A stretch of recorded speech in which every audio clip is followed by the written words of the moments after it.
కేసీఆర్ ను బదనాం చేయాలి, బీఆర్ఎస్ ను ఖతం చేయాలి. రాష్ట్రంలో కాంగ్రెస్ రాజకీయ విధానం ఇది. కేసీఆర్ పై కోపంతో పంటలకు నీళ్లు ఇవ్వలేదు. ఎవడు బీఆర్ఎస్ ని ఖతం చేస్తున్నాడు? ఇప్పుడు టీఆర్ఎస్ ను బీఆర్ఎస్ గా మార్చుకొని టీఆర్ఎస్ ని ఖతం చేసినావు. మళ్ళీ ఇప్పుడేమంటున్నావు? మళ్ళీ టీఆర్ఎస్ అంటున్నావు. ఇప్పుడు మళ్ళీ బీఆర్ఎస్ ను ఖతం చేసుకుంటున్నది కూడా నువ్వే. చెప్పాయా? బీఆర్ఎస్ పేరు మార్పునకు కేసీఆర్ నిర్ణయం. 27వ తేదీన పార్టీ ఆవిర్భావ సదస్సులో ప్రకటన వెలువడే అవకాశం ఉందట. Question mark. న్యాయపరమైన అంశాల మీద కసరత్తు చేస్తున్నారట. న్యాయపరమైన అంశాలు ఎందుకంటే ఆల్రెడీ టీఆర్ఎస్ అనే అబ్రివేషన్ వచ్చేలాగా కొంతమంది పార్టీ పేర్లు పెట్టిన ఆల్రెడీ. అది రిజిస్ట్రేషన్ అయిపోయి మొన్న ఎలక్షన్లు కూడా పోటీ చేశారు. ఒక ఆయన తెలంగాణ రక్షణ సమితి అన్నాడు, ఇంకొక ఆయన తెలంగాణ ఇంకేదో సమితి అన్నారు.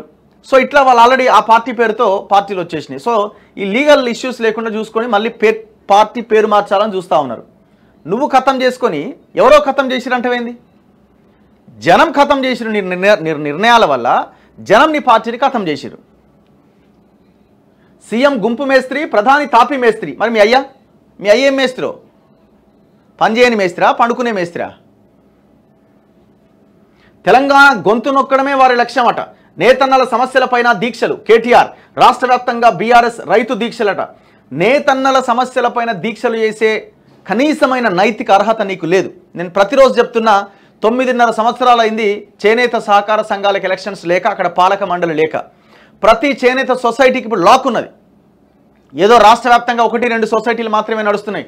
టోటల్ చేనేత రంగానికి, చేనేత సంఘాలకి మొత్తం లాక్లు వేసినారు. చాలామంది అడుగుతున్నారు, అక్కడైనా విలేజ్లకు వెళ్తూ ఉంటే నేత కార్మికులు ఈ చేనేతలు అడుగుతూ ఉన్నారు. వాళ్ళు ఏమంటున్నారు? మేము కనీసం అక్కడ సొసైటీ నడిస్తే టెస్కో ద్వారా ఎంతో కొంత మేము ఆ సంఘంలో మేము తయారు చేసిన దాన్ని అందులో పెట్టి కొంత నూలు తీసుకొని ఇట్లా కొంత మేము ఉపాధి పొందే అవకాశం మాకు ఉన్నది కదా, దీన్ని ఎందుకు పూర్తిగా నాశనం చేస్తున్నారు అని. 9.5 సంవత్సరాలుగా ఎలక్షన్స్ పెట్టలే దుర్మార్గుడు. సిగ్గు లేకుండా ఇలా నేతన్నల దానిపైన దీక్షలు చేస్తారట. బతుకమ్మ చీరల పేరుతోనే నిండా ముంచిండు. మీరు అనుకుంటారు చాలామంది సిరిసిల్లలో అద్భుతాలు జరిగినాయని. సిరిసిల్లలో ఈయన చుట్టూ ఉన్న ఒక 6-7 ఆసాములు మాత్రమే బాగుపడ్డారు. మిగతా చేనేత కార్మికులు మొత్తం గదే నేసుడు, గదే కథ. ఆ బతుకమ్మ చీరల వల్ల వాళ్ళకి జరిగిన ఇంకా పెద్ద నష్టం ఏంటంటే, వాళ్ళు అంతవరకు చేసిన కాటన్కి సంబంధించిన క్లాత్ ఇవన్నీ కూడా వాళ్ళు ఆ పని చేయలే.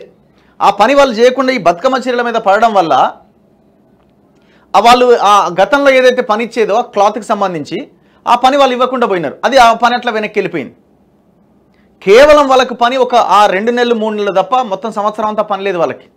మళ్ళీ గదే బతుకులు, గదే 15,000, గదే 20,000 వ్యవహారమే. మళ్ళీ ఇక కూలీలు అయితే ఇంకా దారుణమైన పరిస్థితి.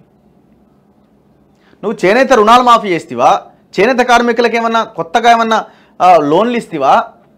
ఏం చేసినావు వాళ్ళకి? 9.5 years అయింది వాళ్ళ సొసైటీలకు ఎలక్షన్స్ లేక. దీనికి సమాధానం చెప్పు ఫస్ట్, నీకు దమ్ముంటే. ఎందుకు పెట్టలేదంటే, వీళ్ళు ఒకవేళ ఎలక్షన్స్ పెడితే వాళ్ళు లీడర్లుగా మారే అవకాశం ఉంది, వాళ్ళు కొంత పబ్లిక్లోకి వస్తారు. సో వాళ్ళలో ఆ చైతన్యం రావద్దు అన్నది వాళ్ళ ప్లాన్. ఇప్పుడున్న ప్రభుత్వం ఏమైనా చేస్తుందా చూడాలి. మరి కేసీఆర్ను బదనాం చేయాలి, బీఆర్ఎస్ను ఖతం చేయాలి. రాష్ట్రంలో కాంగ్రెస్ రాజకీయ విధానం ఇది. బూతులు మాట్లాడడం, నోరు పారేసుకోవడం తప్ప ఈ ముఖ్యమంత్రికి పంటలకు నీళ్ళు ఇచ్చే ముఖం లేదు. బూతుల గురించి నీ అయ్యను అడుగు, నీకు నువ్వు క్వశ్చన్ చేసుకో. ఓకే, పైసలు ఇచ్చే దమ్ము కానీ, రైతు బంధు ఇచ్చే తెలివి కానీ లేదు. సీఎం గుంపు మేస్త్రి అయితే ప్రధాని మోదీ తాపి మేస్త్రి లెక్క ఇద్దరు కలిసి తెలంగాణ గొంతును బంద్ చేయాలి, సమాధి కట్టాలి అని చూస్తున్నారట. నీ వల్లనే ఈ పార్టీ సర్వనాశనం అయింది.